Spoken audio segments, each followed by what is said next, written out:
Buen día. Bueno, muchas gracias por estar acá presente a estas horas de la mañana, un día con 5 o 6 grados de sensación térmica en la ciudad de Buenos Aires. Les quiero contar que hay bastantes conectados por ClickMeeting desde varios países, así que bueno, estamos en redes. En esta actividad que dimos en llamar #desconectados, trending topic. Bueno, ustedes saben que hay mucha gente, hay como una tendencia nueva a que muchos usuarios de las redes sociales se estén desconectando de Facebook, Instagram, Snapchat, porque están sufriendo una demanda de las redes sociales que se les hace insoportable. Estamos en una era distinta. Por un lado, los usos de la tecnología. Por otro, el de las redes sociales digitales. Además de Facebook, Twitter, Instagram, Snapchat, incluso plataformas como Second Life están teniendo cada vez más pregnancia en mucha gente. Incluso en la plataforma Second Life, que es una plataforma que simula una vida paralela, hay países que han llegado a abrir embajadas. Suecia, por ejemplo, a través del Instituto de Cultura, porque lo consideran un modo de transmitir lo que es la cultura de ese país a los usuarios de esta plataforma que se llama Second Life. Hay también un empuje al uso de la tecnología. Por ejemplo, en algunos países, en Estados Unidos, en el estado de Wisconsin, una empresa ya implanta microchips a los empleados para poder acceder a la empresa. Y en Alemania también se están empezando a implantar microchips a algunos habitantes que los usan para abrir las puertas de sus casas, para acceder a sus oficinas, etc. Es una tendencia. Hay países como Estonia, que se liberó de la Unión Soviética e hizo un uso muy positivo de la tecnología para salir de un estado de atraso, informatizó hasta el 99% de los trámites que realizan los ciudadanos de ese país. Bien, entonces el tema no es la tecnología en sí, sino el uso que se hace de ella y su captura del sujeto. ¿La tecnología sirve al ser humano o el sujeto humano sirve a la tecnología, que tiene dueños y políticas de mercado? Hoy sabemos de las manipulaciones de Facebook, a través del escándalo en las elecciones de Estados Unidos, por ejemplo, e incluso en las últimas elecciones de Argentina, aparentemente. Cuando tipeamos ciertas cosas en nuestro teclado, de pronto empiezan a aparecer avisos relacionados en las páginas que visitamos. Si buscamos viajar a Londres, de pronto cuando accedemos a cualquiera de los medios de difusión, como los medios gráficos digitalizados, a los costados ven que aparecen a través de unos algoritmos avisos relacionados con lo que vamos tipeando.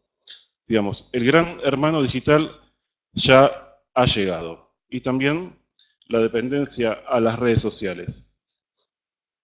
En esta actividad contamos con 5 de los colaboradores del último libro Psicoanálisis y Sociedad, que se llama Nuevos Paradigmas en lo Social. Muchas gracias. Está Jacqueline Abraham, Adrián Besuquia, Diana Zavala de Litvinov, Laura Orsi y María Alejandra Rey. En este momento, aproximadamente el 63% de la población del mundo está offline, o sea que no accede a ningún tipo de red social. No estar en las redes sociales no significa no utilizar la tecnología, porque hay mucha gente que está fuera de las redes sociales, de eso se trata, pero usa Internet para otras cosas. Jugando un poco con los flyers que emitimos para promover esta actividad, se me ocurrió, ya que estábamos hablando de desconectados de las redes, jugar con esto de lo que está pasando con con el Mundial nuestro, ¿no? Donde, bueno, evidentemente a los jugadores argentinos le debe pasar lo mismo que le pasaba a esta guionista que se desconectó de las redes porque se sentía muy demandada, consumida, ¿no? Así que bueno, la idea es que esto sea un conversatorio para poner a andar estas ideas en torno a qué puede decir el psicoanálisis frente a esto. ¿Empieza? Bueno, buenos días. Gracias por invitarnos, aunque es una actividad que estamos haciendo en conjunto del Departamento de Psicoanálisis y Sociedad y la Comisión de Prensa. A mí, bueno, yo coincido con todo lo que vos decís. Nosotros venimos, yo digo nosotros porque como trabajamos juntas con Alejandra respecto de todo esto de conexión, desconexión, pensando en las instituciones, justamente nuestro trabajo también con Gloria Guitaró fue más bien tratar de ver cómo conectar el psicoanálisis con lo digital. Entonces estuvimos en FEPAL, bueno, yo venía haciendo prensa en la APA hace tiempo, pero bueno, es otro tipo de comunicación, pero tratando de fomentar que los colegas se pudieran acercar a los medios digitales, a las diferentes plataformas y a Facebook, a Twitter, o sea, nuevas maneras de relacionarse con los colegas, con las plataformas, nuevas maneras de escribir. Fue un trabajo, y es un trabajo, porque de hecho Alejandra lo sigue haciendo, estuvo en una webinar muy interesante el domingo a propósito de eso. Así que ahí sería más bien cómo conectarnos.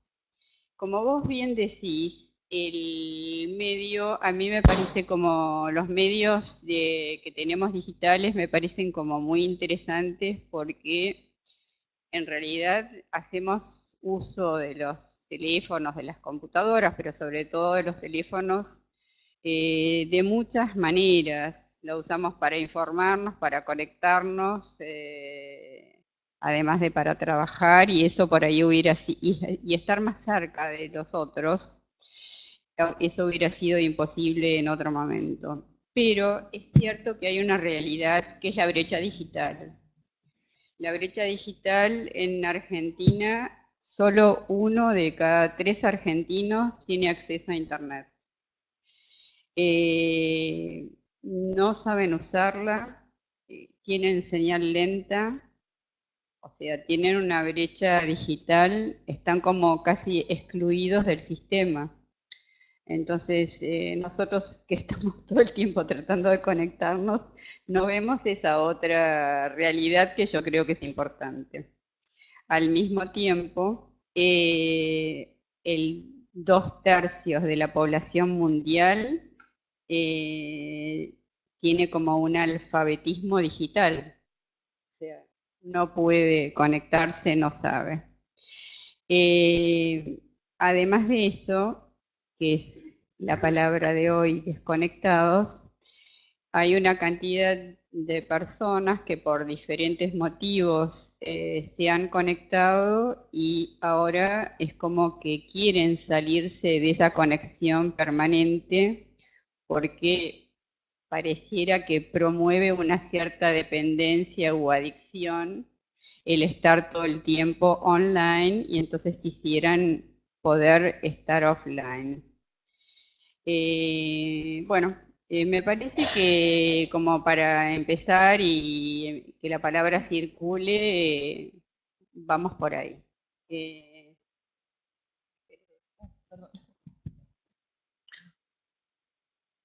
Antes que nada, bueno, gracias Juan por la invitación y a Laura también. Como dice Laura, nosotros venimos trabajando hace bastante tiempo en todo lo que tiene que ver con la difusión, ¿no? Tanto en FEPAL como en la IPA. Me parece que acá también hay como diferentes planos, ¿no? Uno que tiene que ver con, bueno, reconocer que estamos viviendo en esta era que desde la sociología se ha definido de diferentes maneras, ¿no? Como la sociedad red o como la sociedad conexionista. Y creo que el gran desafío es poder pensar también como psicoanalistas, de encontrar nuevas herramientas con conceptos, digamos, diferentes, ¿no? Porque estamos acostumbrados a pensar con categorías de la modernidad. Entonces, ¿cómo podemos pensar hoy las categorías de conexión, desconexión, privado, público, íntimo, ¿no? Ese es un tema. Porque por un lado hay todo un empuje a entrar, como vos decís, ¿no? A salvar esa brecha digital, o como mencionó Juan, el tema de Estonia, por ejemplo, ¿no? Hay sociedades que apuestan a esta revolución digital y a sacarle el jugo. Y quería ligar dos cosas. En Estonia lo que dicen es que incluso cuando vos llegás a un sanatorio y tienes un bebé, el mismo sanatorio te da una identidad digital. Y los propios padres después se conectan y le dan el nombre, sin necesidad de pasar por un registro civil. Y salvo para casamientos o muy pocos trámites, no se necesita ninguna presencia, ¿no? Digamos, esto favorece y reconocen el acceso a la información como un derecho. Por otro lado, como decía Laura, tanto FEPAL como IPA y cualquiera de nuestras instituciones, empezamos a tener presencia pública, ¿no? Cómo nos conectamos, cómo la gente conoce lo que es el psicoanálisis. Y hay una política de apertura desde las instituciones para tratar de salvar otra brecha que hay ahí, que es el aislamiento del que se nos acusa de haber estado muchos años, ¿no? Con una cuestión endogámica de transmisión del psicoanálisis de puertas adentro. Y la gran lucha que es cómo lograr que nuevos candidatos y nuevas personas se acerquen y se beneficien del psicoanálisis. Tengo acá, es breve, un extracto del BOR que la IPA presentó en FEPAL después de la reunión que tuvieron en enero, y ellos subrayan, ¿no?, la necesidad de estar preparados para enfrentar las nuevas tecnologías y esperar su continua infiltración en el contexto psicoanalítico, y la necesidad de mantener el psicoanálisis conectado y relevante en la cultura y en la comunidad en contextos médicos para que pueda mantenerse vivo como una disciplina. Y por último, dice, mostrar la flexibilidad frente a nuevas circunstancias y el cambio de los marcos epistémicos. O sea, por un lado, la necesidad de las instituciones de estar conectadas, y por otro lado, bueno, poder empezar a pensar, ¿no? Bueno, qué pasa con algunos que necesitan regular todo digamos, magma de información y cómo podemos, ¿no?, empezar a protegernos si es que sentimos que eso no nos ayuda. Creo que hay como también dos vertientes siempre frente a lo nuevo, que yo siempre menciono, que es un poco lo que ECO transmite en Apocalípticos e Integrados, ¿no? Gente que está como a favor y gente en contra de todos los cambios. Y que hay mutaciones y que hay que estar preparados para esto, ¿no? Y para ir dejando morir aquello que ya no nos acompaña y pensar nuevas categorías. Bueno, como para empezar también. Jacqueline. Hola. Bueno, estoy de acuerdo con todo lo que dijeron. Es verdad, la brecha digital en nuestro país es muy grande. Hay comunidades totalmente aisladas que pierden muchas posibilidades de trabajo, de estudio, de salud, y también perjudica al turismo. Nosotros tenemos unas señales muy débiles, muy bajas en algunos lugares, en otros lados inexistentes, y estamos años luz de distancia a lo que sucede en los países vecinos y en Europa. Nuestro país está tratando de revertir esta situación y a partir del enero del 2019 parece que todos los trámites de Estado van a ser digitalizados en Argentina, pero al mismo tiempo tenemos que ir cerrando esta brecha, es un gran desafío. También a mí me interesa siempre el tema de prevención y creo que es muy importante hacer campañas de alfabetización, porque así como toda cosa nueva, como vos decías, al principio fue tomado con mucho entusiasmo por los jóvenes y los nativos digitales, pero con mucha resistencia por los adultos, y realmente pienso que se puede mejorar muchísimo la calidad de vida de los adultos y sobre todo en nuestra sociedad que tenemos un tema acuciante con la soledad. En Inglaterra se ha instalado el Ministerio de la Soledad porque han detectado cantidades de gente que por ahí en 30 días no han hablado con un amigo o con un vecino o con un pariente. Y consideran que esto es un tema a atender y que es peor que el tabaquismo. O sea que y nosotros también tenemos este tema, o sea, los adultos están aislados y la tecnología podría ayudar a la comunicación transgeneracional, a la atención médica, a aquellos que no se pueden trasladar por temas de incapacidad. Bueno, en fin. Hay un estudio, investigaciones de McKinsey Global, que plantean que las soluciones de un gobierno inteligente puede mejorar entre un 10 y 30% la salud, la seguridad, el medio ambiente. Por ello es indispensable cerrar esta brecha. Bueno, también habíamos hablado de Estonia, que ustedes hablaron, que en Estonia hay escuela, salud, voto, policía. La gente se puede conectar desde cualquier lado al Estado y esto sería no para importarlo exactamente, pero para estimularnos a mejorar nuestra conexión. Bueno, con el tema de los hiperconectados, yo creo que hay distintas posibilidades de enfocar este tema. Hiperconectados por agobio, como vos planteabas, Juan, gente que conocemos todos, gente que tiene, por ejemplo, 2 o 3 celulares, que participa en 5 o 6 grupos de WhatsApp, que tiene que poner al día sus estados, y esto le lleva casi prácticamente 2 horas diarias, o sea que sería un trabajo extra. Entonces, estos se han sentido esclavos, como una esclavitud digital.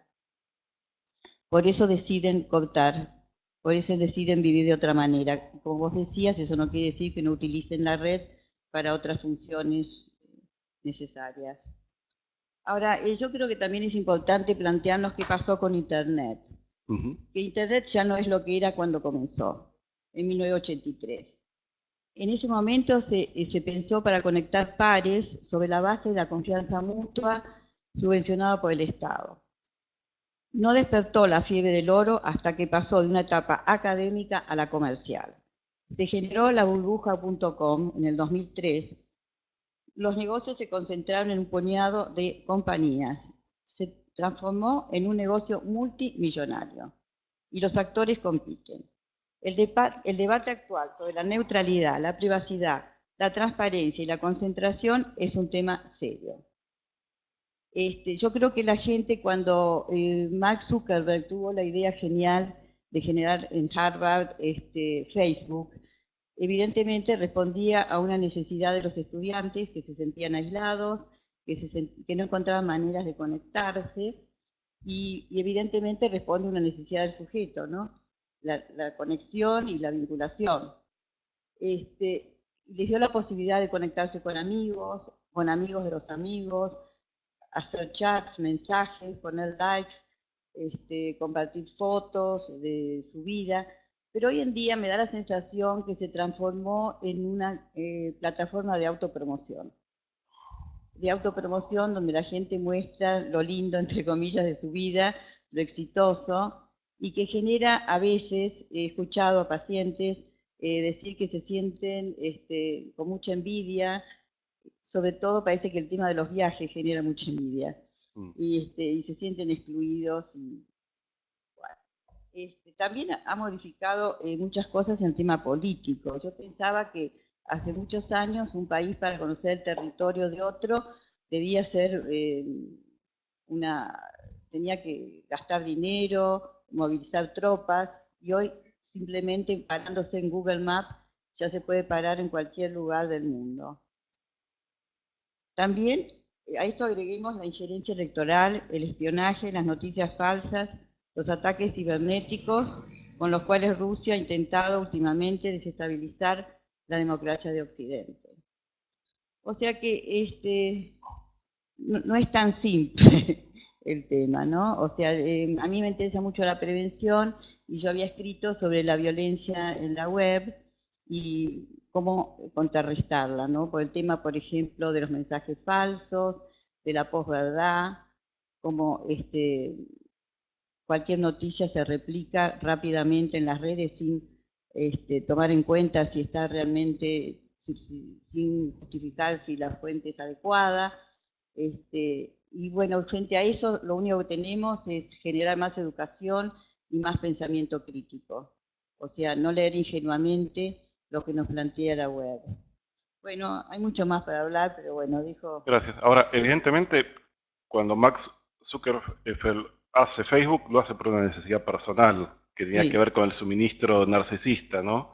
Y me parece que hay como dos planos, ¿no? Uno, el plano de la necesidad de las instituciones psicoanalíticas de adaptarnos o a surfear sobre estos nuevos tiempos. Yo personalmente, muchos de los que estamos en esta mesa, usamos las redes sociales para no quedar afuera, pero también como promoción del psicoanálisis y para mostrar que el psicoanálisis se está ocupando de la contemporaneidad, ¿no? Que está vivo. No quiero contar cuando perdió Argentina cómo todos en los grupos empezamos a pasar los memes. Pero hay otra cosa que tiene que ver con quizás la producción de subjetividad, ¿no? Porque todo cala, todo hace carne en las necesidades de suministro narcisista, ¿no?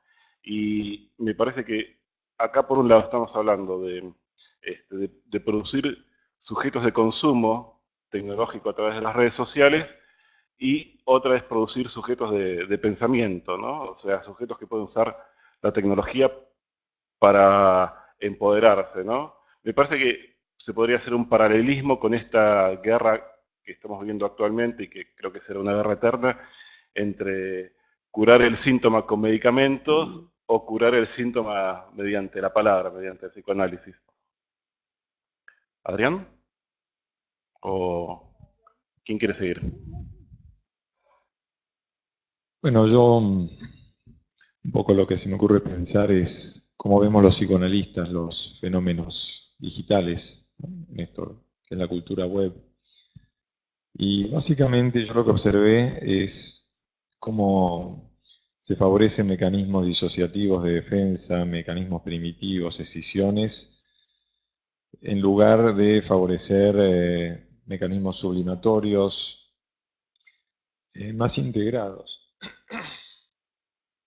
¿Por qué? Porque la tecnología plantea relacionarse con objetos que dificultan la comunicación analógica, que tal vez es la más importante que tenemos los seres humanos. Cuando nosotros vemos una imagen en una pantalla, se nos pierden varias cuestiones que hacen a lo analógico y nos relacionamos con una imagen digitalizada, que tiene por lo general dos dimensiones, y donde nos perdemos la actitud corporal y los pequeños gestos que nos hacen entender qué nos quiere subjetivamente transmitir nuestro interlocutor. Entonces, cuando la comunicación digital, de alguna manera, le gana terreno a la comunicación analógica, al vínculo personal entre dos sujetos, empiezan a favorecerse justamente estos mecanismos disociativos que por lo general generan frustración y una visión parcializada del sujeto, como decía Ersin Jacqueline, o como decía Juan, donde se muestra lo mejor que se tiene y donde nuevamente aparece el narcisismo de las pequeñas diferencias, logrando un lugar de alta estima y dejando a otros por fuera, como decían, los que no pueden consumir, los que no pueden viajar, los que no pueden mostrar imágenes exitosas de sí mismos, ¿no? Entonces, a partir de ahí, me parece que esta idea de desconectarse tiene que ver con aliviar un poco cierto dolor, cierta frustración que puede generar este contacto con imágenes disociadas del sujeto y contradictorias, que hacen que una persona que uno pensaba que conocía la reconoce de otra forma en la red. Por esto que es un mecanismo bastante primitivo, que es la relación narcisista de objeto, vale decir, relacionarse con objetos proyectados más que con objetos verdaderamente reales del sujeto. Y a partir de ahí aparecen las imágenes distorsionadas, de unos y de otros. Otro fenómeno que yo considero muy curioso es el de los grupos de WhatsApp, ¿no? como grupos que se generan con una idea de tener un grupo de trabajo o un grupo que sirva para generar encuentros reales. Y finalmente terminan muchas organizaciones conformándose más por las configuraciones del WhatsApp que de los vínculos personales. Y a partir de ahí aparecen las dinámicas de grupos digitales, que vuelven a parecerse a lo que nos enseñó Bion con los grupos en tareas versus los grupos de control de densidades. Y ahí uno se encuentra con grupos que empiezan a trabajar en instituciones fuera del horario institucional y con temas que no hacen a lo que generó el grupo. Y a partir de ahí justamente se empiezan a generar situaciones que yo observo vinculadas a la fuga, el ataque, la dependencia y el apareamiento. Es muy notable ver en grupos que tal vez no son profesionales cómo aparece la pornografía casi como un ingrediente fundamental y que no puede estar ausente en grupos, por ejemplo, de hombres y no de mujeres, por los que me ha tocado trabajar son eso, ¿no? Así que bueno, por eso me lo aclararán las panelistas. Así que bueno, dejo esto planteado como lo que podemos ver desde el microscopio nuestro en esto que son las conductas digitalizadas. Bueno, es un gusto estar acá, escuchar estos comentarios tan interesantes. Yo cuando pensé, digamos, en este conversatorio, pensaba que el hombre siempre tuvo algo en la mano. O sea, un palo, una piedra, es lo que caracteriza al ser humano. O sea, la oposición del pulgar que le permite tener un instrumento para modificar la naturaleza. Y ahora tenemos el mouse, tenemos el celular en la mano. Y con eso, bueno, modificamos la naturaleza y nos modificamos nosotros. O sea, la tecnología, digamos, últimamente ha provocado cambios culturales y temporespaciales tan grandes que yo creo que estamos un poco arrasados por eso. Estamos tratando de adaptarnos, por eso acá estamos planteando, creo yo, más preguntas que respuestas. Y bueno, humildemente hay que decir que estamos tal vez en un momento que todavía no sabemos cuáles van a ser las consecuencias, ¿no? Freud tenía fobia al tren, ahora son más frecuentes las fobias a los aviones, y o sea, todo cambio que provoca arrasamiento de parámetros genera miedos, culpas y fobia. O sea que frente al avance tecnológico hay voces preventivas que dicen que esto es el fin de la comunicación, y otras entusiastas que hablan de un hombre nuevo, de una democratización y una apertura, otras hipocondríacas que nos dicen, bueno, que esto va a traer problemas visuales, mentales. O sea que tenemos que saber que esto es parte de la ansiedad que provoca este cambio, ¿no? Que por un lado nos hace ir, podemos decir, como decía Freud, mucho más allá del padre. Yo leía en el diario hace poco que hace 70 años apareció el primer disco de vinilo. O sea, si pensamos que ahora en Spotify, o sea, el cambio que se produjo en 70 años es como que estamos viviendo en un paraíso musical. O sea, cualquier canción que queremos, cualquier información acerca de, bueno, ahora en Wikipedia me parece muy interesante que se está introduciendo, digamos, una visión correcta del psicoanálisis, la tenemos a mano. No necesitamos 30 millones de discos de vinilo en nuestra casa y 30 millones de libros, ¿no? O sea que los sectores de poder primero se oponen a estos cambios, luego se apoderan. Me parece muy interesante este tema de la vigilancia, el control, la utilización. Por otro lado, tenemos el privilegio de poder comunicarnos, de poder orientarnos. Y con respecto a las redes sociales, ¿no? Antes los grupos eran los del colegio, del barrio, los grupos de las comunidades religiosas. Ahora los grupos están en el espacio cibernético. No todos los grupos, digamos, pero mucho circula en el espacio cibernético. Y las redes sociales son grupos, o sea, no son ni más ni menos que grupos, o sea, participan de las características que describió también Pichon Rivière Lacan acerca de los grupos, ¿no es cierto? O sea, a partir de ellos circula información, hay alianzas inconscientes que sostienen los grupos y surgen emergentes, líderes, chivos expiatorios, mesías, digamos, líderes, ¿no es cierto? Y bueno, en todos los grupos, lo que aparece como una intimidad compartida, como fin de la intimidad, es que, bueno, que se genera una identidad grupal donde la gente se vuelca sus fantasmas, vuelca sus deseos.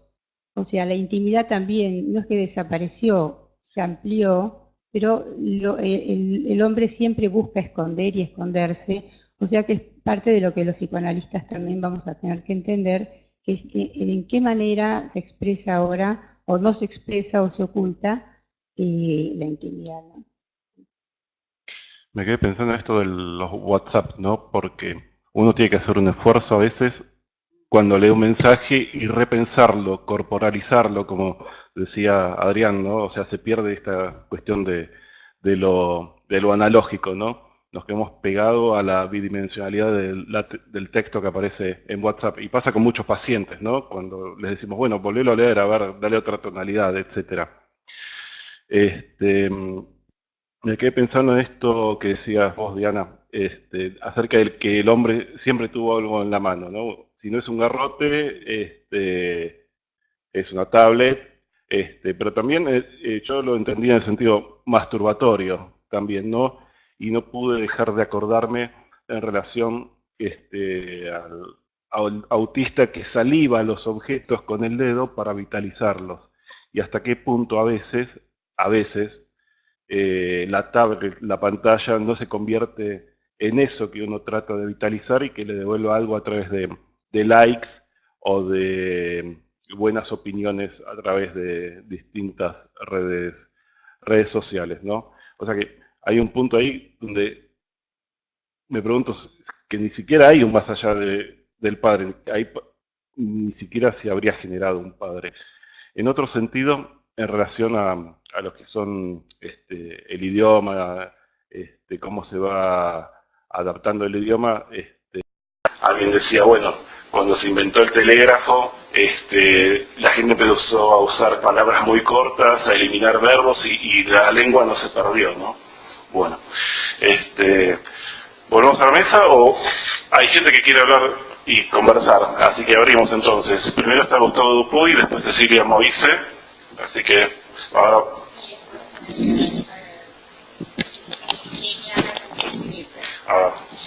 Bueno, gracias por la exposición. Primero, brecha digital o la brecha. Para mí la brecha no tiene que ver, digamos, la que me importa, no tiene que ver con el porcentaje de conectados, sino la desconexión que implica este tipo de conexión. Porque una cosa es el aprendizaje, una cosa es la investigación y otra cosa es, y a esto me voy a referir de distintas maneras, amigos o contactos. Yo tengo 2.800 contactos en Facebook, no tengo 2.800 amigos. Amigos debo tener 2 o 3. Amistades, muchas por suerte. Pero esto es importante definirlo, porque en realidad cuando un pacientito o un paciente dice, no, porque estuve hablando con un amigo. Esto, y acá apunto a lo que decía Besuquio, esto es hablar porque algo de lo suprasegmental está eliminado, digamos, es un hablar más aspergeriano, de los característicos de la disociación entre el afecto y la info, de lo que se dice. Digamos, no está el gesto, no está el contacto. Y vamos al tema de, siempre tuvimos algo en la mano. Sí, y también a veces una amiga o un amigo, yo te toco porque te puedo tocar, porque somos amigos y colegas, pero hay algo que sustituye el celular y el mouse, cambiamos al amigo por un ratón. Pero este ratón es muy útil, digamos, pero por eso una cosa es la consideración de la herramienta y otra cosa es creer que uno está en contacto con amigos. Y esto absorbe y elimina mucho de ese contacto que es, ¿cuántos hay que se quedan encerrados y creen que están conectados, pero están solamente con una imagen?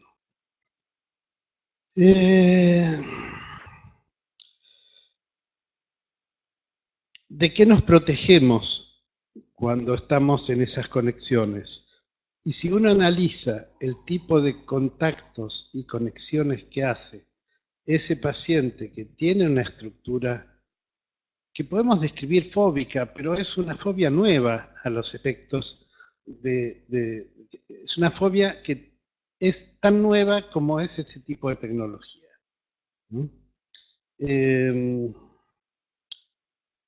A mí me parece bárbaro lo de Estonia, digamos. Pero esto también puede producir un aumento, claro, que haga mucho frío, así no salimos y creemos que estamos conectados. Pero es más lindo conectarse cuando hace frío con el otro y con la mano en el otro. Ya te dejo espacio.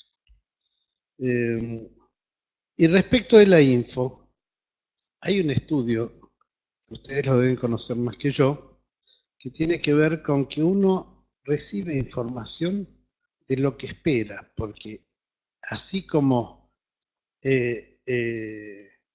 digamos, aparece el viaje a Londres en quien ha buscado el viaje a Londres, hay una suerte de selección mucho más sutil.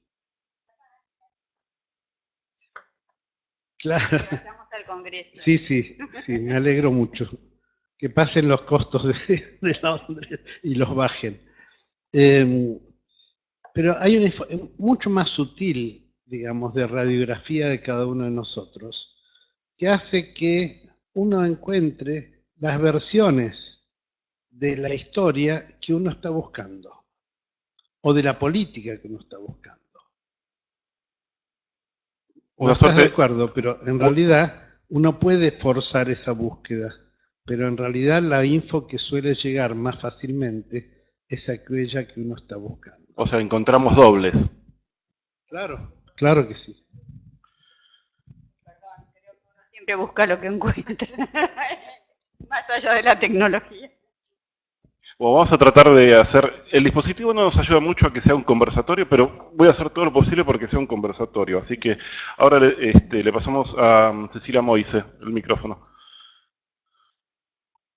Bueno, buenos días. Disculpen si un poco tarde, pero conozco bastante las ideas de los presentes en la mesa, supongo. Y no... es más fuerte que yo, no puedo evitar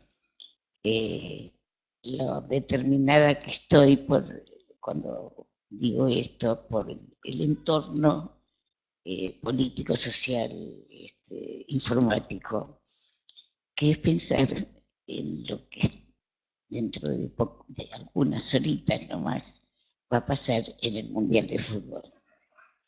Porque me preguntaba, cuando los veían, ¿quién sería Sampaoli de ustedes? ¿Quién sería Sampaoli de ustedes? Sampaoli, el director técnico. Depende del resultado. Sí, además de que le falta el resultado. Y lo pensé porque cuando escuchaba las declaraciones de ellos, estuvo muy presente la cuestión de lo que era la comunicación real de la comunicación fantasiada o deseada o ficticia. Entonces, qué presente que está ahí esta cuestión de lo real y lo fantasiado o la fantasía o como queramos llamarlo, ¿no? Y de la conexión y del equipo. Porque, bueno, a veces parece que eso no se da como uno piensa y casi es una cuestión de vida o muerte, ¿no? Así que si no ganamos ahora, estamos todos muertos. Bueno, era una cosa que quería decir porque la pensé, porque vine un poco pensando en todo esto de partido y en cómo también se aplica acá, porque estuvo presente desde el idioma que se usó. Lo real, el partido real, decía San Paoli, y el que uno querría que fuera. Bueno, muchas gracias. Le pasamos a Patricia. Antes, estaba pensando lo que decía Cecilia, en esta cuestión del equipo argentino, bueno, lo que se va a pasar ahora en un par de horas, y todas las ansiedades de los argentinos en relación a las informaciones, ¿no? Y cómo todos estos estímulos informativos no hacen otra cosa que finalmente destruir el aparato de pensar, porque son tantos estímulos a los que quedan sometidos todos los que siguen, a todos los apasionados, que finalmente se pierde como la posibilidad de un pensamiento crítico, ¿no? Bueno, gracias. Me encanta la propuesta, la verdad. Yo pienso que en lo personal a mí no me gusta el pensamiento apocalíptico, ¿no? Como vos comentaste, ¿no? O sea, realmente esto es lo que tenemos hoy. Hoy tenemos el celular, yo lo uso para escribir, tomar notas, copio, pego, etcétera, lo tengo, bueno. Creo que tenemos un origen tribal y me parece que viendo el aspecto positivo de las redes y del pensamiento en red, yo, digamos, no es que niego lo que dijeron en relación a las fobias, las escisiones, las disociaciones, los aislamientos, etcétera. Por supuesto que eso está y no lo podemos desconocer sin tenerlo en cuenta. Pero me parece que también es interesante aprovechar y acentuar los aspectos valiosos que tiene esto, digamos, de información, de crecer, el aprendizaje. Yo personalmente, digamos que aparte soy artista visual, lo que estudio hace 20 años por YouTube y me enriquezco es impresionante. Lo que, como vos dijiste, digamos, Spotify, etcétera, ¿no? Lo que crecemos en cultura. Entonces, pensaba que lo que sí, me parece como psicoanalistas, digamos, lo que sí yo tengo presente con mis nietos cuando están, digamos, etcétera, es pensar en el desafío mayor que tenemos hoy de ofrecer y buscar sistemáticamente como estímulos mayores que los saquen de la tablet o que los saquen, digamos, de esa adicción. Por ejemplo, ayer una paciente me decía, y la verdad que mi hijo, con la adicción que tiene con la tablet, lo que hice fue anotarlo en River, en fútbol. Bueno, fantástico. O sea, cómo ella trabajó, hizo un trabajo para que él se conectara con algo que auténticamente le interesa. Entonces, me parece que es el desafío nuestro, ¿no? Digamos, acentuar, digamos, me parece a mí, tener presente lo negativo, pero quizás aprovecharlo para crear y crecer, ¿no? Mirta. Bueno, la verdad que bárbaro que me precediste porque estaba también en esa misma línea, ¿no? Yo me preguntaba por qué hablamos de estas cosas. ¿Por qué no hacemos una mesa, organizamos una mesa o escribimos textos sobre esta cuestión, ¿no? Cuando estamos inmersos en ella.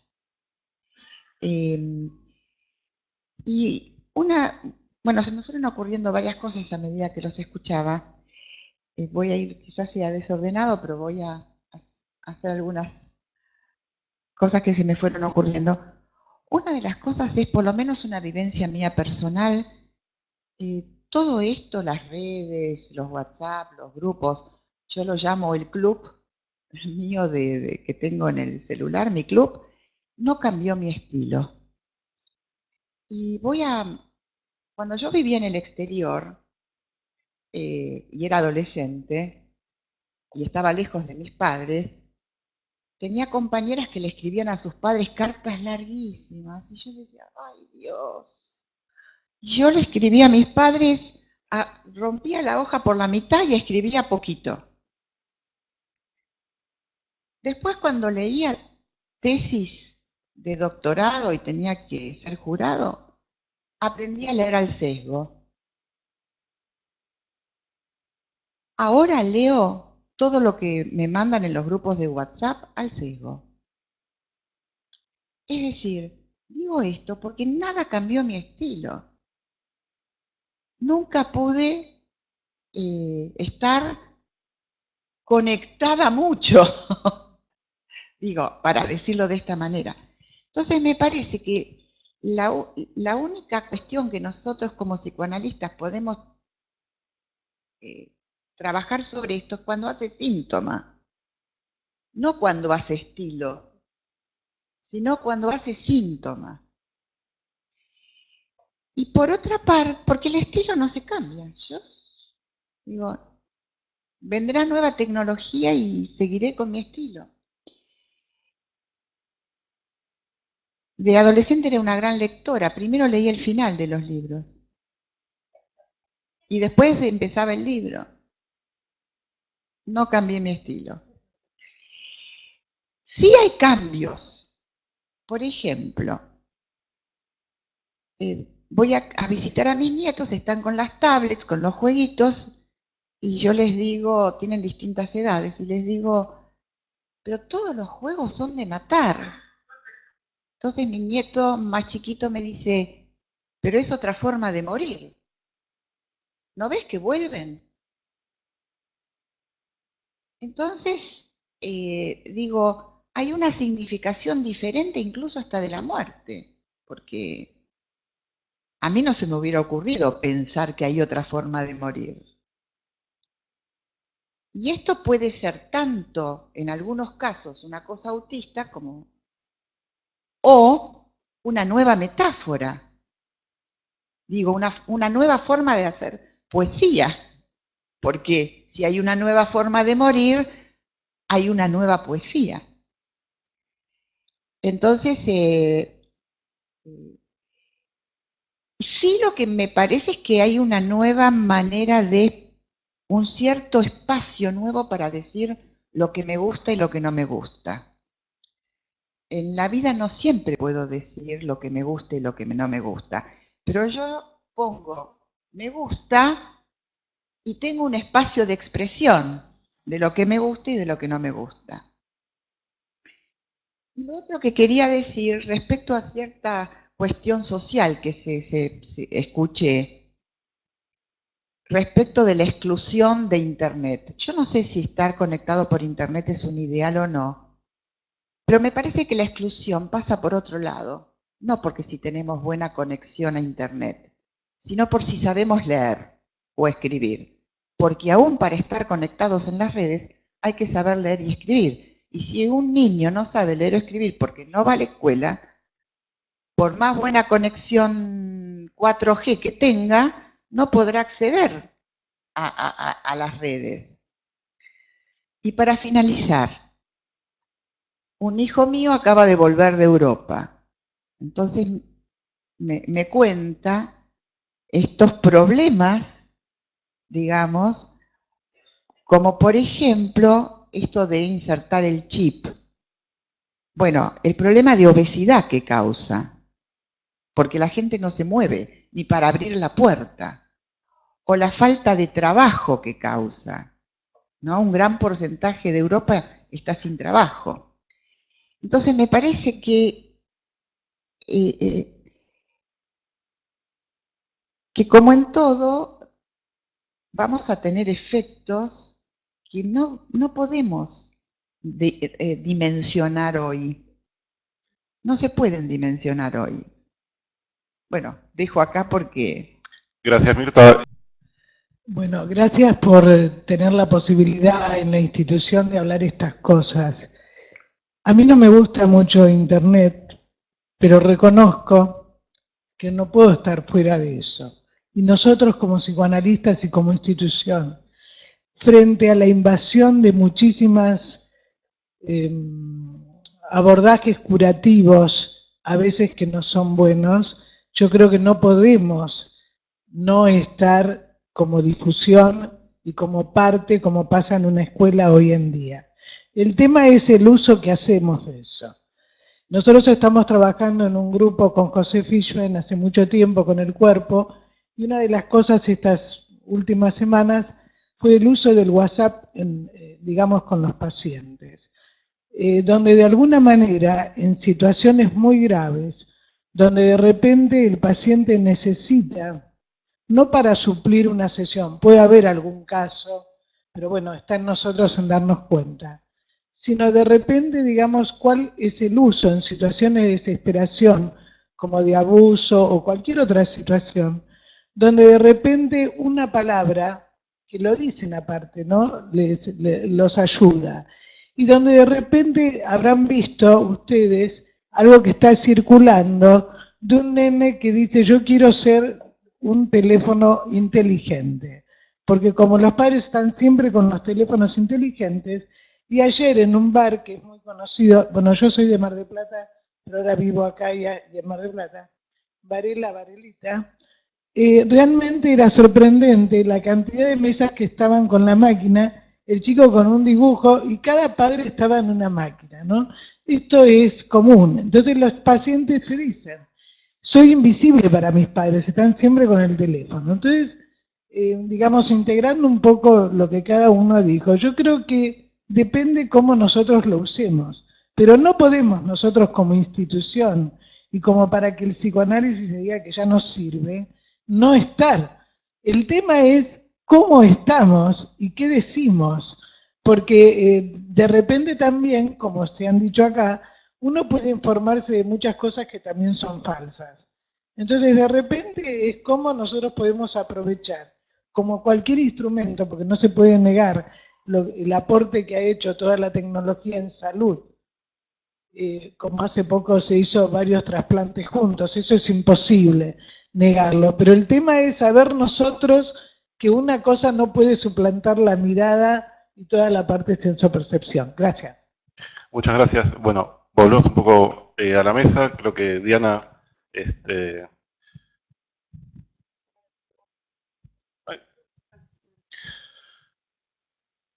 Bueno, muy interesantes los comentarios.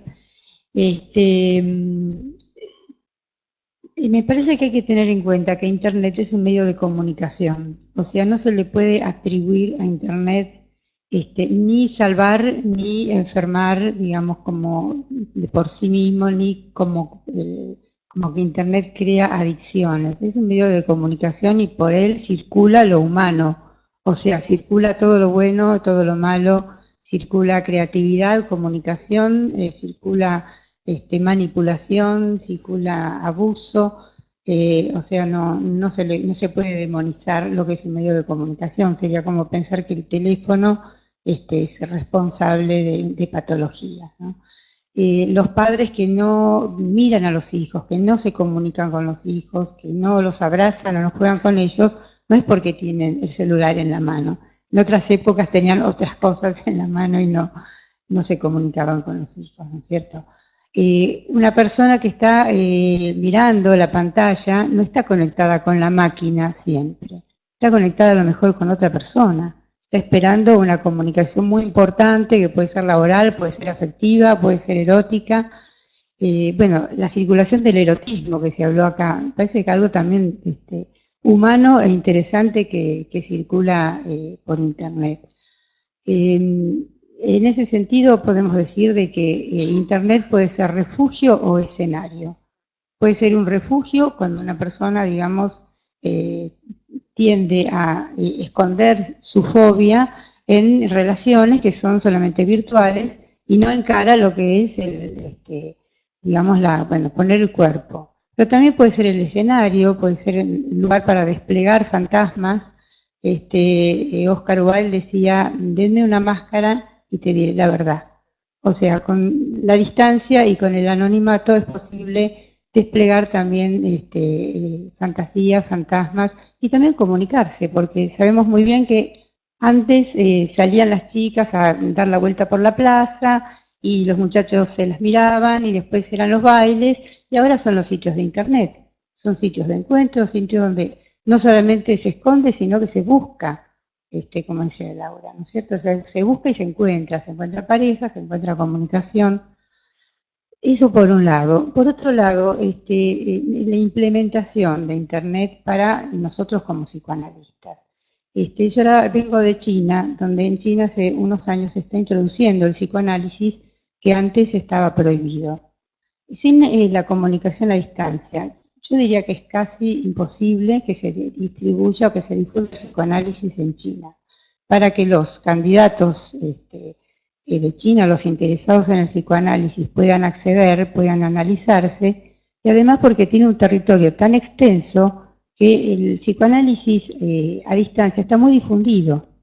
También podemos decir que nuestro país es muy extenso y tenemos muchas maneras de llegar a través del psicoanálisis a distancia.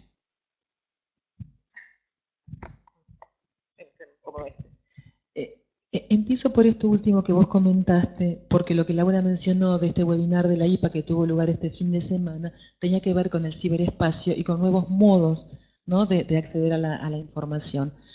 Si bien en lo que nosotros planteábamos desde el comité de Wiki era, digamos, la intención de IPA en este momento es tener participación en Wikipedia y empezar a modificar o actualizar los conceptos psicoanalíticos, ¿no? Más allá de eso, y otro colega habló de todo el tema de la privacidad, de cómo nos conectamos, a través de qué medios, qué está encriptado y qué no, bueno, del consentimiento. Las preguntas del público se desviaron y apuntaron a esto, a la comunicación a distancia y a los tratamientos a distancia. Y no eran solamente de China. Había candidatos que preguntaban si ahora a través de la implementación de las nuevas tecnologías iban a tener mayor facilidad para acceder a la formación. Que obviamente es todo un tema, ¿no? Y es un tema político, no lo podemos resolver nosotros, pero digamos, va como en esa vía. Me acordé también de un texto de Alessandra Lema, que fue uno de los keynote del Congreso de Boston. No recuerdo exactamente el título, pero creo que está publicado acá por ustedes. El destino del cuerpo en el ciberespacio. Y ella hace un desarrollo muy interesante con un paciente que estaba como desvitalizado, un hombre casado, en pareja, pero que empezó a mantener una relación a distancia virtual con otros hombres, y cómo a partir de ese encuentro, digamos, en este ciberespacio, que Lema llama espacios de virtually real, ¿no? Virtualmente reales, que sería todo otro tema para discutir, ¿no?, lo real y lo virtual, pero ella le da ese estatuto, virtualmente real, y cómo a partir de trabajar con este paciente, y él se mostró en este espacio, cómo fue logrando otra conformación de su cuerpo, ¿no? Y coincido con Mirta cuando dice que son expresiones, ¿no?, de nuevos modos de expresión y nuevos vínculos que se están generando. Ella habló de las comunicaciones en otra época, de las cartas, ¿no?, de lo que uno esperaba en recibirlas. Cuando yo me vine a estudiar a Buenos Aires, podía hablar con mis papás una vez por semana en algún teléfono cuando lograba comunicación. Y hoy, a veces, un mensajito por WhatsApp mantiene el vínculo, mantiene la calidez. Y yo creo que hay comunicación en ese sentido, y hay transmisión de afectos, aunque sea a través de la pantalla. Muchos abuelos, ¿no?, que tienen sus nietos en otros continentes, mantienen una conexión, o por WhatsApp o por un videíto, y creo que el afecto ahí se mantiene de alguna manera.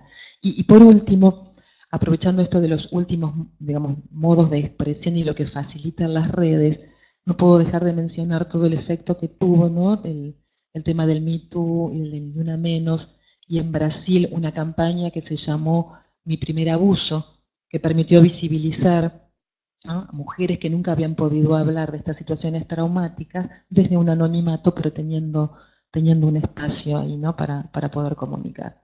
Bueno, Jackie. Sí, bueno, comparto la opinión de la comunicación. Tenemos a veces consultas de padres de adolescentes que muy preocupados porque los ven a los chicos constantemente con las tablets y encerrados en su cuarto. Bueno, un poco es una característica adolescente que también hay que reconocer de otra manera, pero es los chicos que se quedaban adentro escuchando música. No ha cambiado tanto, y lo que yo siempre trato de investigar es, ¿han dejado actividades? ¿Siguen saliendo con los amigos? ¿Cómo es el rendimiento escolar? Y entonces ahí podemos ubicar si realmente es una situación preocupante o una situación absolutamente normal. Bueno, por un lado eso quería hablar.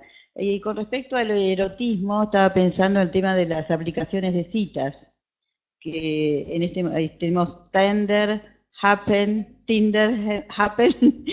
y Bumble, y que parece que tienen bastante éxito acá en la Argentina, que es una necesidad básica conocer gente, porque mucha gente que está sola dice que no tiene opciones ni cómo relacionarse con otros.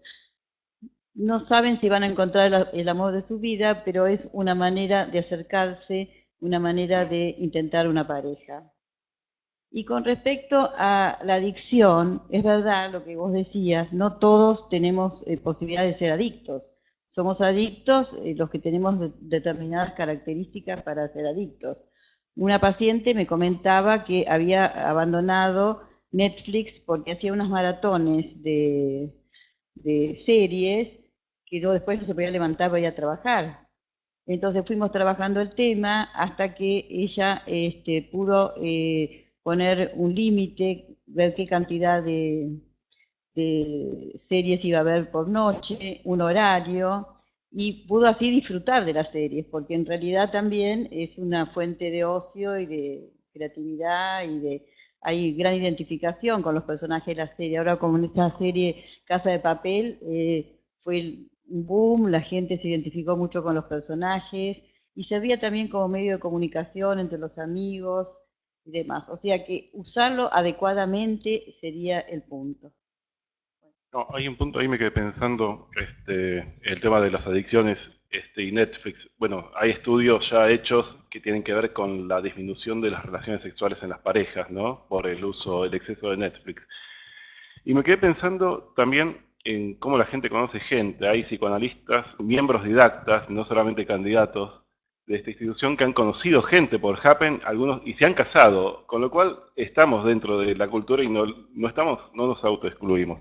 Pero estaba pensando en Second Life, por ejemplo, esta plataforma, que hay estudios en donde esta plataforma aparece como una ortopedia para gente inhibida que puede empezar a relacionarse en la vida real, ¿no? A partir de, como un juego, ¿no? Funciona como un juego y en la vida real puede empezar a modificar y transformar algunas inhibiciones.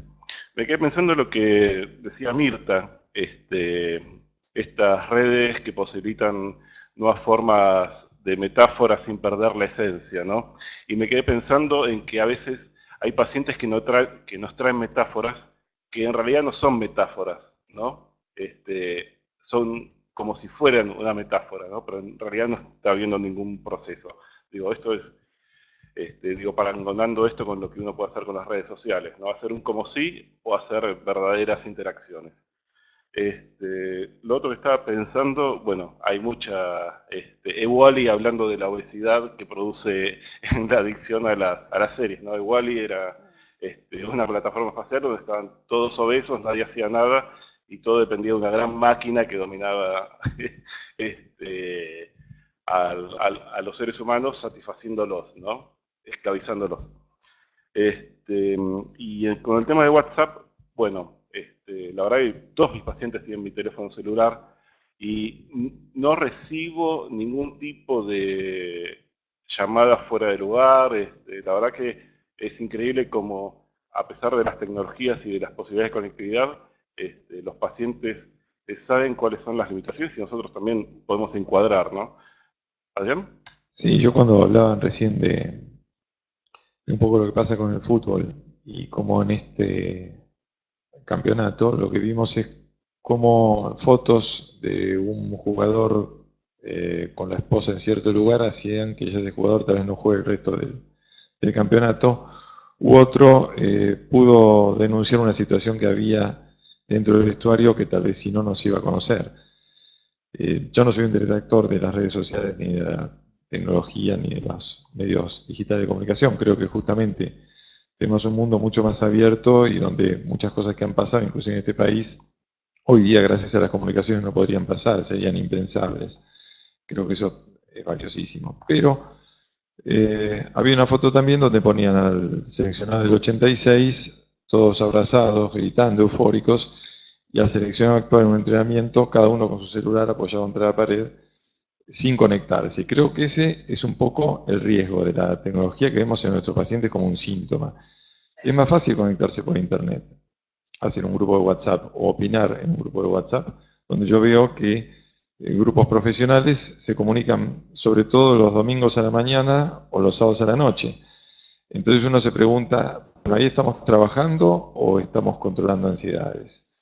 Y es muy útil que la gente tome conciencia de la necesidad que tiene de encontrarse con otro, pero el encuentro virtual es un encuentro sesgado, limitado y además más fácil. Por eso creo que los tratamientos a distancia tendrían que favorecerse en casos extremos, en poblaciones muy dilatadas o con distancias difíciles de recortar, pero es un riesgo que empecemos a tomar tratamientos de pacientes que tal vez pudiendo venir se ahorran 1 hora de viaje y buscan un tratamiento por teléfono, un tratamiento por WhatsApp, y creo que ahí en verdad la cosa se complica y se favorecen fenómenos esquizoides, de aislamiento y de pseudo contacto, como pasa a veces en los casos donde los grupos de presentaciones de parejas funcionan mal. Y vemos personas que tienen innumerables contactos frustrantes y que por lo general tienen como una especie de hilo conductor que lo lleva a verdaderamente dificultar el vínculo de pareja más que facilitarlo, ¿no? Al menos los psicoanalistas lo vemos más en el síntoma que en las cuestiones verdaderamente exitosas de los medios de comunicación, ¿no? Pero bueno, le paso la palabra a Laura. Yo pensaba en parte de lo que escribimos y que fue circulando, mismo lo que vos decías de Happen, y una preocupación que tuvimos cuando escribimos fue el tema de la privacidad, ¿no? Lo público-privado y relacionado con el tema de los pacientes. Por ejemplo, las redes, el Facebook, todo eso de hasta qué punto uno habilita o no habilita a los pacientes, o ¿no? Porque una cosa es el WhatsApp.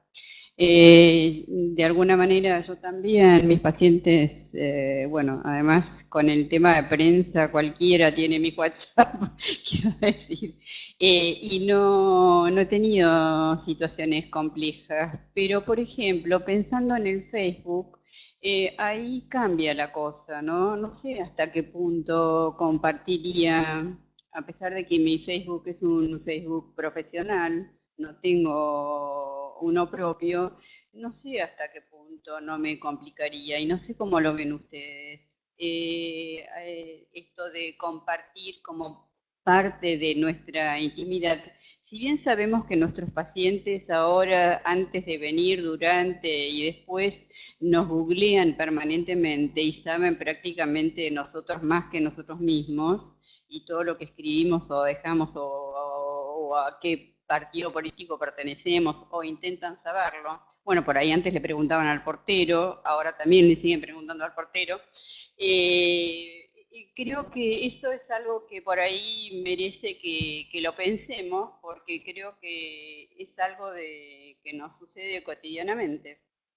Un poco lo que preguntás es si los psicoanalistas deberíamos tener un tipo de comportamiento particular para... No, por ahí compartir qué les pasa a ustedes respecto de esto por ahí que me genera a mí como a veces, ¿no? O pacientes que... Sí, hay pacientes que me han escrito, ay, recuerdo que yo me analicé contigo, me han mandado un mensaje y eso es una cosa. Pero por ahí otra cosa es hasta qué punto habilitarlos a compartir. En mi caso es un Facebook profesional, digamos, no tendría tanto inconveniente, pero igual me genera un poco de... Por ahí yo te diría, si un paciente trae algo de eso, ¿no? ¿Por qué no convertirlo en material de análisis? Sí, podría ser, pero no pensaba solamente en los pacientes actuales, pensaba también en los pacientes que uno que transcurre, digamos, que han estado con nosotros en la vida, ¿no? O en otros momentos de la vida y que por ahí no se analizan ahora y que a lo mejor por ahí podrían concurrir o no, pedir una sesión. ¿Qué hacemos con ese material, ¿no? Vamos a volver la palabra unos minutos a Dupuy y después Ruth Diakovsky. Cada vez que se discute se va enriqueciendo más. En realidad estamos hablando de una herramienta. Yo ayer estuve construyendo algo y usé un martillo. Y es maravillosa. Cada herramienta que usamos es maravillosa. Pero también en el hospital he visto gente que venía con los dedos destruidos por un martillo. Entonces, acá, digamos, como psicoanalistas, lo que nos interesa, más allá del fenómeno, que como es un fenómeno, vale la pena que lo hablemos como fenómeno, y en su interés y en su práctica como herramienta, me parece que ver en qué medida esto deviene síntoma, y un síntoma egodistónico, digamos, no hay ninguna conciencia de lo sintomático durante su uso.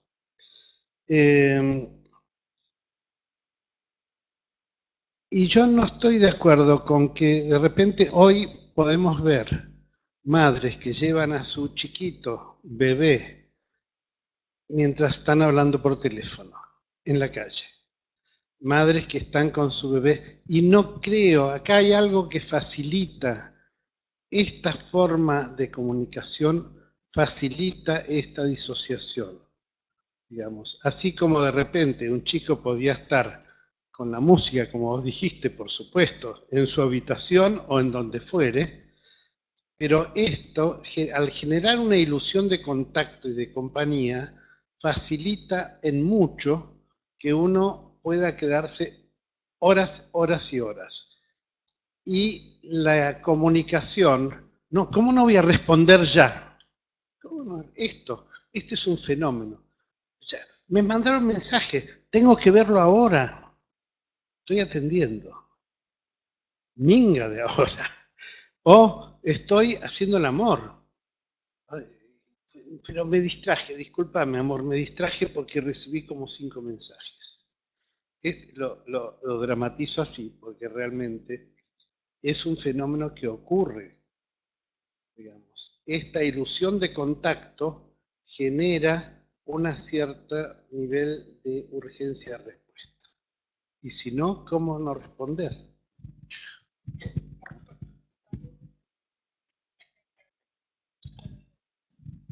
Gracias. ¿Quieres ahora o dejamos? Bueno, la verdad que el tema es re interesante, fueron muy interesantes todos los artículos que leímos del libro también, muy enriquecedores. Estaba pensando que yo creo que esto no lo podemos medir en bueno o malo, está, y me parece que lo tenemos que incorporar en las sesiones porque, bueno, es parte de lo que ocurre. Es como hay que incorporarlo en la escuela, y sí, las maestras tienen que ponerse a tono con lo que los chicos traen, si no, quedan atrasados.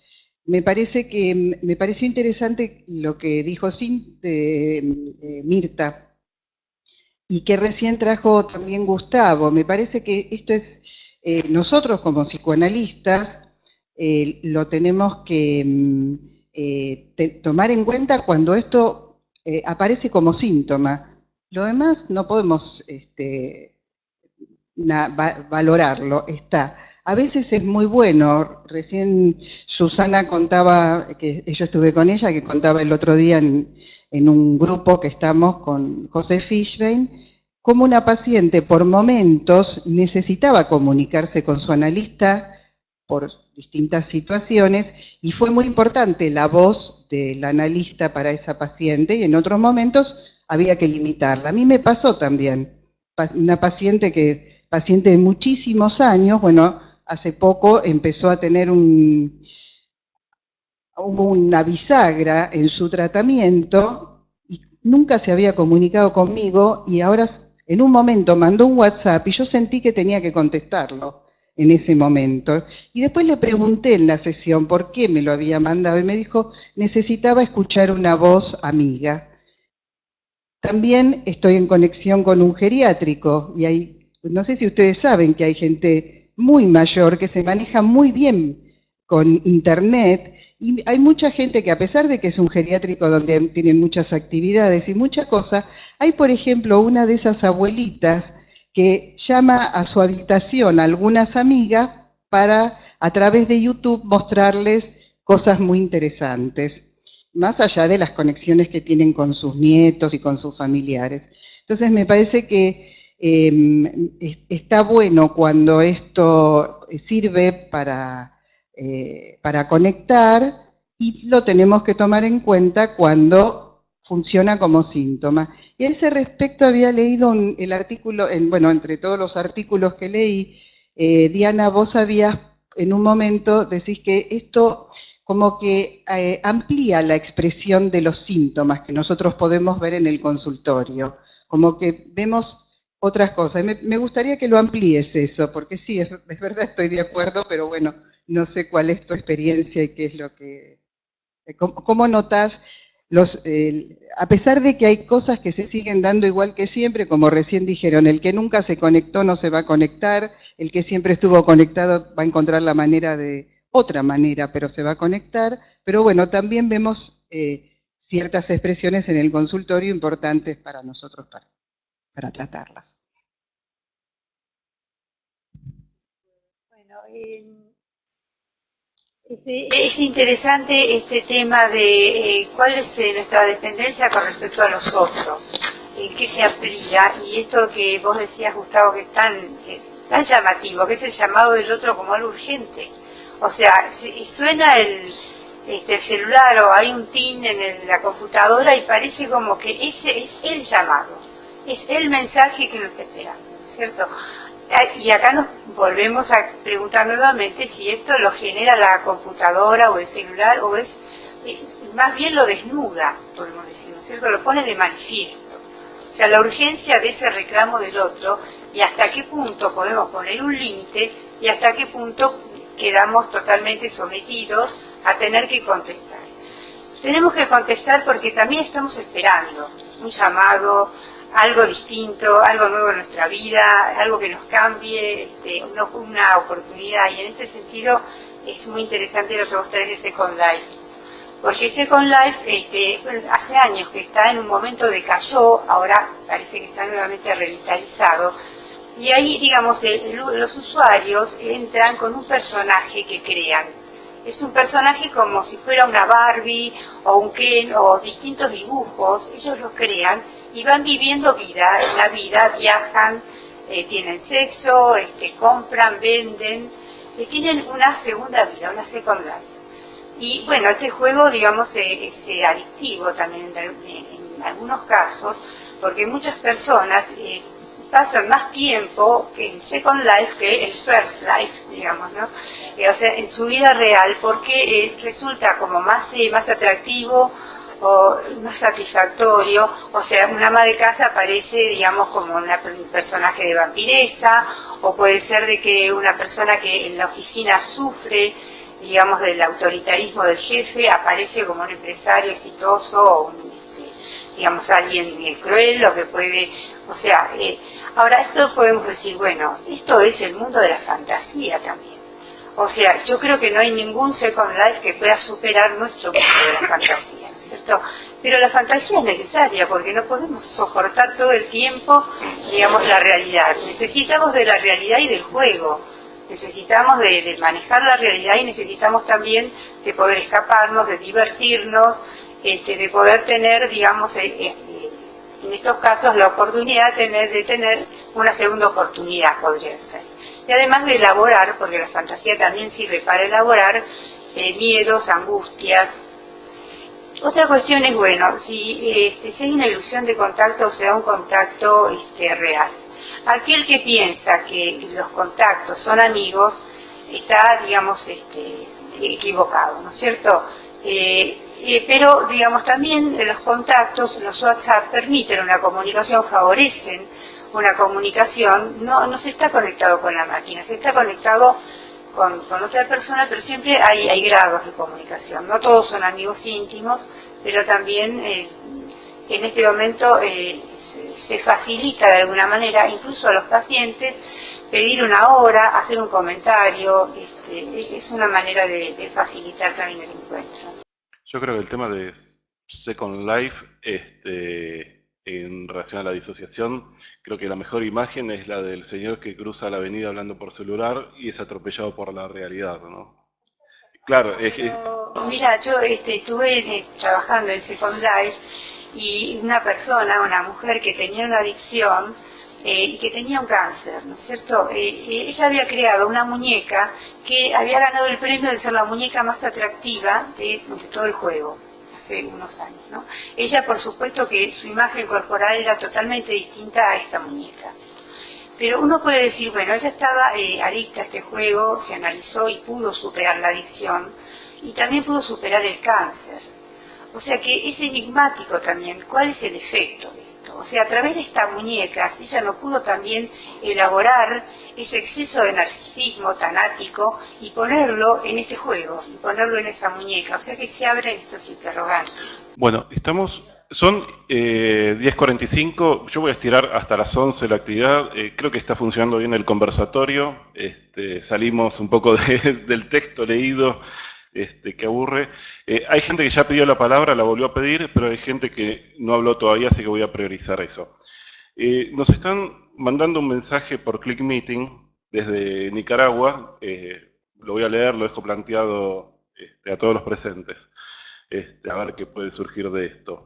Hola, saludos desde Nicaragua, gracias por la invitación. Acá pensando que estoy con ustedes, pero solo estoy con el mouse en la mano.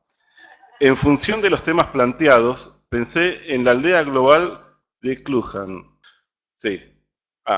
donde todos somos parte de una super tribu transfigurada por la info y las imágenes del consumo.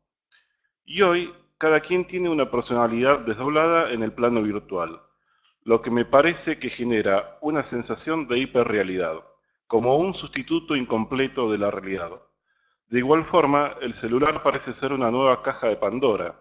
No sé si será buena la analogía, pero se tiene todo a la mano para agilizar la realización instantánea de deseos. Yo diría, supuesta realización. Hay una gratificación inmediata, reitero mi supuesto, y constante donde dejamos salir muchos deseos, pero también muchos males, como ya se ha mencionado en la mesa de discusión. Marta Lago. Bueno, yo soy Marta. La cuestión que yo les quería preguntar en la mesa, porque me parece como hay dos cuestiones diferentes. Una es la tecnología dentro del campo analítico y de nuestra tarea, y otro es el psicoanálisis problematizando este tema. Son dos cosas distintas. En cuanto a la tecnología dentro del ámbito de trabajo nuestro, creo que rescato esto de la singularidad de cada caso. Se verá con cada paciente si contestar WhatsApps, si dejarle contestar en sesión, el Facebook, todo eso. Yo creo que ahí aplicamos la misma regla que para cualquier situación. Pero sí, ahora me voy a dedicar a lo que es el psicoanálisis pensando a la tecnología como fenómeno social. Y ustedes deslizaron dos palabras que fueron así, pero a mí me quedaron grabadas. Y me quedaron grabadas porque en este momento, primero estoy escribiendo sobre el poliamor y aparte estoy leyendo a Byung-Chul Han. Creo que muchos de ustedes lo deben conocer.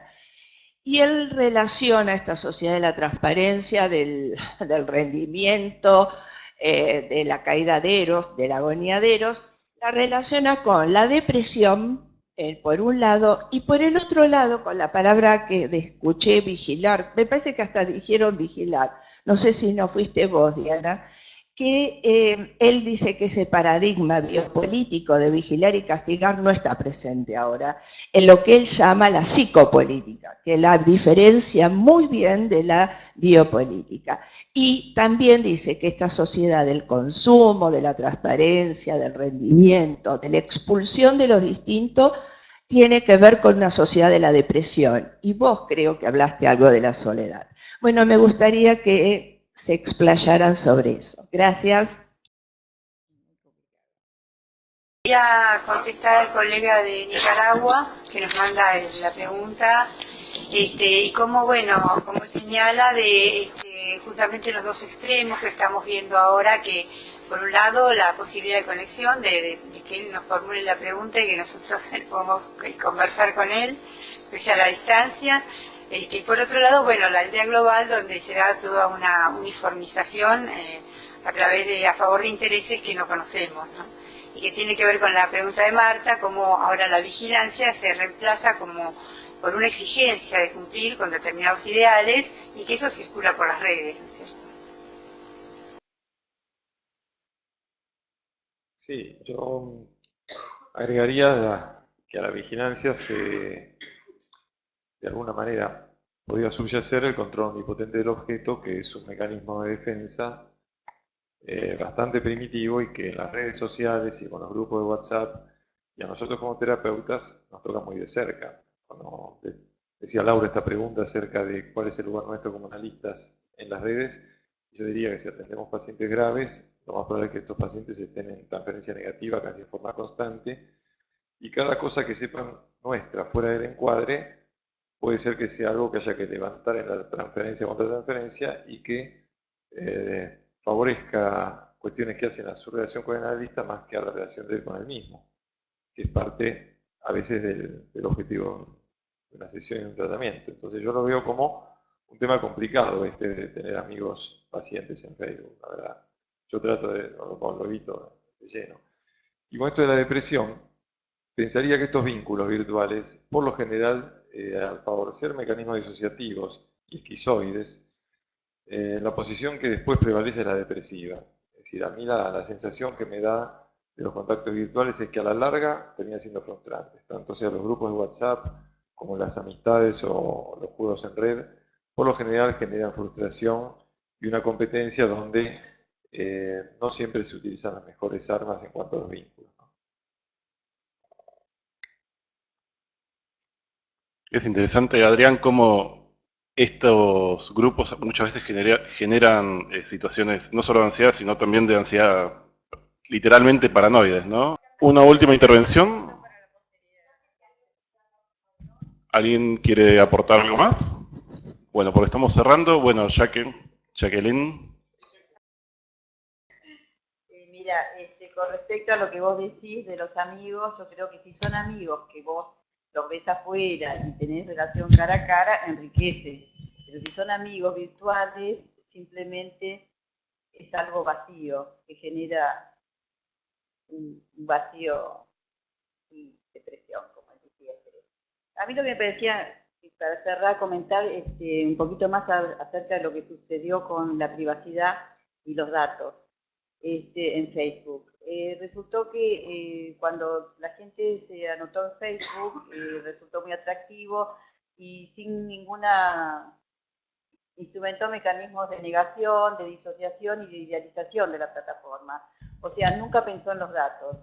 Sí, es verdad, como vos decías, de repente se usaban para marketing, eso se notaba porque aparecían siempre detrás de una búsqueda ofertas de distinto tipo, pero el escándalo de Cyberanalytics hizo tomar conciencia de la manipulación. O sea, 87 millones de datos de Facebook fueron utilizados por esta empresa para realizar perfiles psicológicos y a partir de eso mandar mensajes y manipular el